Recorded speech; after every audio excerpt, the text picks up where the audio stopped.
Gawas sa gikahadlukan nga COVID-19, may pahimangno karon ang Cebu City Police Office katawhan nga magmatngon sa ilang kabtangan nga mabiyaan sa pagsugod na unya sa Misa de Gallo.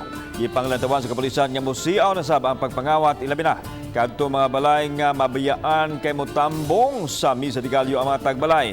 Busa pahugtan sa CCPO ang ilang police visibility ug ang pagpatrolya aron mapakgang ang mga daotang elemento. Samtang andam ng kapulisan sa pagpatuman sa quarantine protocols sa mga simbahan sa pagsugod na unya sa Misa de Gallo. Giawhag ang mga tao sa pagsuwat ng daan sa ilang personal data aron ihulog na lang sa box alang sa contact tracing aron di na malangan. Para inigsod ninyo sa simbahan, i-drop box na lang na. Para kay baluta, matrace na to kinsa ng mga tawhana.